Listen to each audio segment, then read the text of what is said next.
जय माता की भक्तों, स्वागत है आपका हमारे चैनल भक्ति भरा ज्ञान में। आइए आज सुनते हैं दशा माता व्रत की तीसरी कथा। एक सास बहू थी।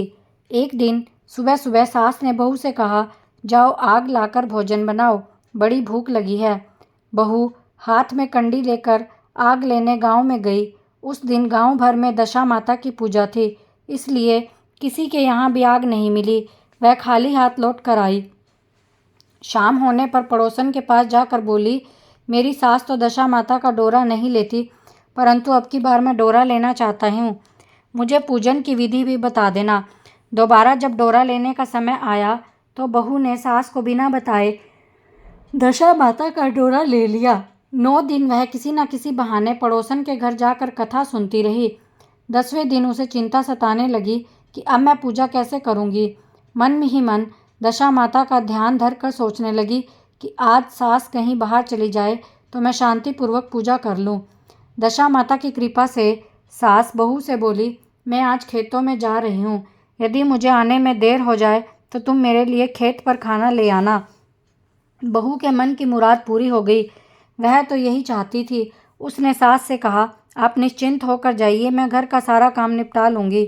सास के जाते ही बहू ने स्नान कर दशा माता की पूजा की। उसके बाद पूजा की सामग्री मिट्टी के गोले में रखकर उसे सिलाने के लिए ले जाने लगी थी कि उसकी सास खेतों से वापस आ गई। सास को देखकर बहू ने जल्दी से उस गोले की मटकी में छिपा दिया। उसने सोचा, उचित समय पर गोले को दही से निकाल कर विसर्जित कर आऊँगी।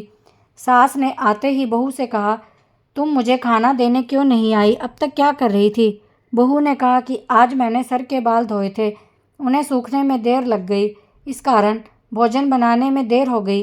मैं थाली लगाती हूँ, आप घुस त्याग कर भोजन कीजिए। सास का गुस्सा कुछ ठंडा हुआ। वह पैर धोकर चौके पर बैठी ही थी कि उसका बेटा भी आ गया। वह भी माता के साथ भोजन करने बैठ गया। सास भोजन करके उठना ही चाहती थी कि उसका बेटा बोला, मुझे तो दही चाहिए। सास ने बहू से दही देने के लिए कहा। बहू बोली, मैं तो रसोई में हूँ, आप ही इन्हें दही दे दें। सास हाथ धोकर दही लेने आई, परंतु जैसे ही उसने छाछ की मटकी उठाई, उसमें कुछ खड़खड़ाने की आवाज़ आई। उसने हाथ डालकर देखा, उसे एक बड़ा सोने का गोल मिला। सास ने आश्चर्य से बहू से पूछा, इस सास की मटकी में यह सोने का गोल कहाँ से आया? इसे तुम कहाँ से चुरा कर लाई हो? यह क्यों छिपा रखा है? मैं समझ गई कि इसी वजह से तुम छाछ देने नहीं उठी, इसका भेद बताओ। बहू बोली, मुझे कुछ नहीं पता, मेरी दशा माता जाने। मैंने आपको बताए बिना दशा माता का डोरा लिया था, उनकी पूजा की थी। आपके आ जाने के कारण मैं डोरे को विसर्जित करने नहीं जा सकी। आपके डर से मैंने इसे छाछ की मटकी में छिपा दिया। दशा माता ने इसे सोने का बना दिया, मैं इसमें क्या कर सकती हूँ? सास ने बहू को गले लगा लिया और कहा, अब मैं भी तुम्हारे साथ डोरा लूँगी और विधि व्रत और पूजन किया करूँगी।